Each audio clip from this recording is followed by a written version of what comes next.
नमस्कार मंडळी, तर स्वागत आहे तुमचं आपल्या चॅनलवरती। तर आज आम्हाला करायची आहे किचनची साफसफाई। काल तिकडं हॉलची आणि बेडरूमची केली आणि आज किचनची करणार आहोत। दोन्ही एकाच दिवशी मॅनेज नाही होत, त्यामुळे मग काल तिकडची केली आणि आज इकडची करतोय। तर चला, आत्ताच घरातलं सगळं काम आवरलं, देवपूजा स्वयंपाक सगळं आवरलं आणि आता डबे वगैरे काढतो। तर चला, आज किती टाइम लागतो काय माहिती पूर्ण आवरायला। तर अगोदर एक एक करून सर्व भरण्या वगैरे मी काढून घेतल्या। भरण्या काढून झाल्यानंतर त्या रिकाम्या पण करून घेतल्या लगेच। या भरण्या वगैरे तर कधी कधी पुसून घेते मी, त्यामुळे जास्त काही खराब नव्हत्या झाल्या। त्या अगोदर जे लहान लहान भांडे होते तेच काढून घेतले। सगळेच जर एकदम काढले की घासायच्या वेळेस खूप गोंधळ होऊन जातो, त्यामुळे आणि त्यानंतर हे रॅकवरचे पण भांडे काढून घेतले। हे भांडे काढायचं काम म्हणजे एकदम जिम वर्कआउट सारखं काम। एक भांडं काढा, दुसरं खाली ठेवा आणि तिसरं लगेच शोधा।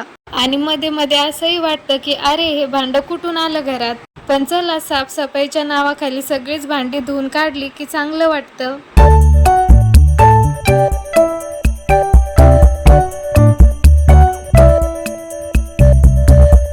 बाहेर तर भरपूर ऊन पडलेलं होतं, त्यामुळे मग मी भरण्यातलं सगळं सामान काढलं, डाळी वगैरे, आणि त्या उन्हामध्ये वाळू घातल्या। अशा प्रकारे आपल्याला हे सामान काढायला काहीच वाटत नाही, पण ते भरताना आणि जागेवरती ठेवायला खूप वेळ लागतो। त्याला सगळं जिथल्या तिथे ठेवायला आणि ज्या त्या भरणीमध्ये तीच वस्तू ठेवायला बराच वेळ लागतो। सर्व भरण्या वगैरे रिकाम्या करून झाल्यानंतर मी भरण्या आणि रॅकवरचे भांडे अगोदर स्वच्छ घासून घेतले। भांडे तर भरपूर दिसत होते समोर, असं वाटत होतं कधी होईल आणि कधी नाही। खरं सांगायचं तर सगळ्यात वेळ खाऊ काम हेच असतं, पण जेव्हा सगळं चमकायला लागतं ना, तेव्हा वाटतं की हो, आता खरंच किचन स्वच्छ झालंय।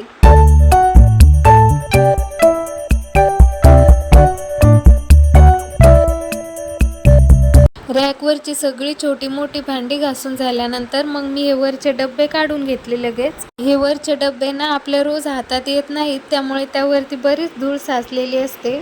भरपूर सारे डब्बे आहेत घरामध्ये आणि सगळे उपयोगाचेच आहेत, पण एवढे सगळे डब्बे धुवायचं म्हटलं की कामाचं प्रमाण तिप्पटच होऊन जातं।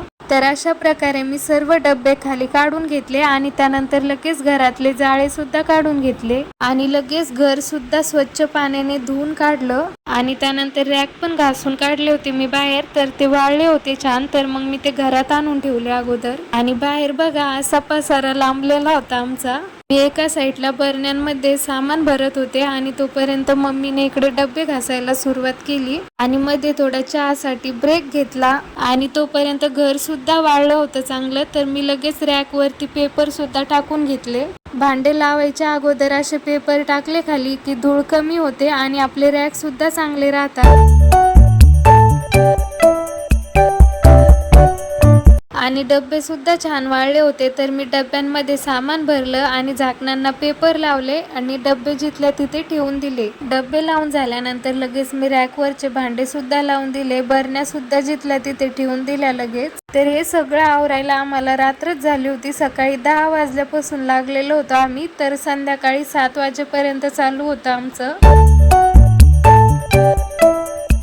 तर फायनली सगळं आवरून झाल्यानंतर असं दिसत होतं आमचं किचन। तर मंडळी, तुम्हाला आजचा व्हिडिओ कसा वाटला कमेंटमध्ये नक्की सांगा। व्हिडिओ जर आवडला असेल तर व्हिडिओला लाईक करा, शेअर करा आणि चॅनलला सबस्क्राईब करा।